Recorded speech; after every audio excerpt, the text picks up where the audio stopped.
This was done somewhat on an experimental system during last year. This year, the reservation system was expanded to include additional campgrounds and additional parks. Unfortunately, the company that has been selected to handle the reservation system did not anticipate the volume of reservations that were required, and were not adequately set up to handle all of the calls they received during the first few weeks the reservation system was in effect. And so there were problems with it. However, to my knowledge, in recent weeks, they have corrected that problem, and reservations are being handled in a manner that is satisfactory.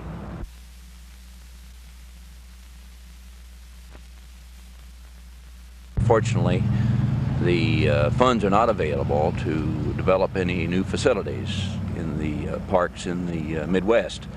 The one that is closest to us here is George Rogers Clark, which has been named as a bicentennial area, but no money is available for development there. Do you think there will be money available? There will be money available for program activities during the 1976 fiscal year, but unless some change occurs in funding from the Congress, and that could happen, we do not anticipate that we'll be able to do any development there. However, we have planned a new visitor center that will be ready for construction should funds become available.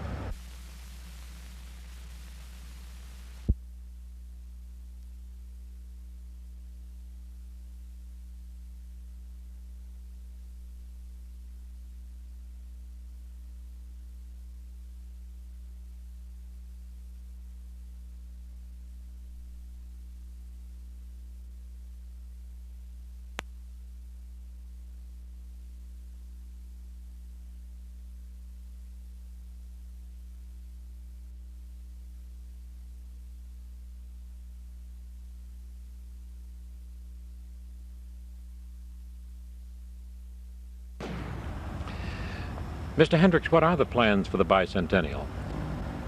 There are some 22 areas in the National Park System that have been identified as bicentennial areas. And at the moment, we are very much involved in the design and construction of facilities in those bicentennial parks. These, of course, are mostly on the eastern seaboard.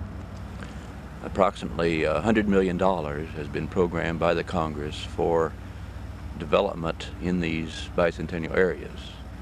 And we're approximately halfway completed with our program. Is enthusiasm building amongst the public, or is it just with officials at this point? I think there a lot needs to be done to alert the public as to what is being done in preparation for the bicentennial.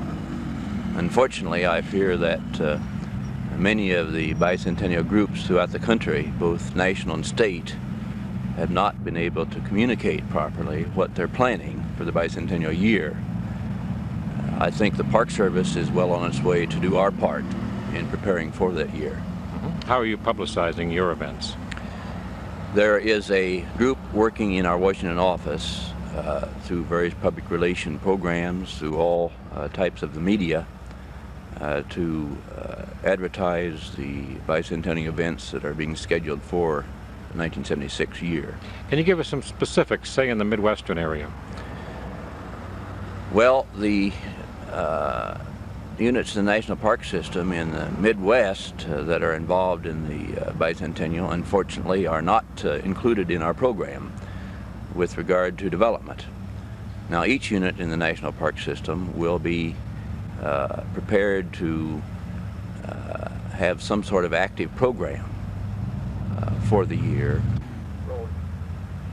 Mr. Hendrix, last year the National Park Service started a system of national reservations.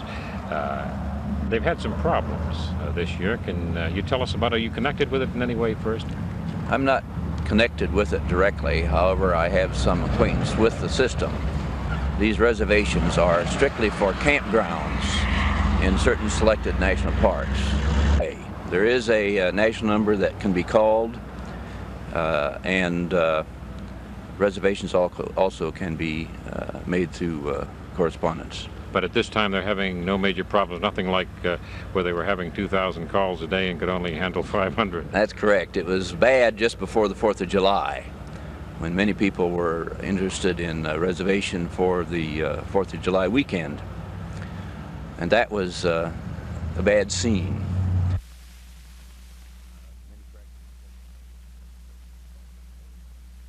Is now being handled quite adequately. And you feel the National Park Service is satisfied with this company's handling of? I believe so. I think a reservation system is very desirable from our point of view, as well as a service to the public. It's not a very pleasant vacation to go to a park expecting to camp and find no campsite available. So it is a benefit to the traveler to know that he is going to have a place to camp. I'd like to ask you one question about littering. You know, we've become very aware of ecology. Has the public changed in any way? I think there's a lot of change. Most of the parks that I've been to recently seem to be evidence of this. There are always those, of course, who still never learn. But I think the public generally is more aware of this and takes better care of the parks than they used to.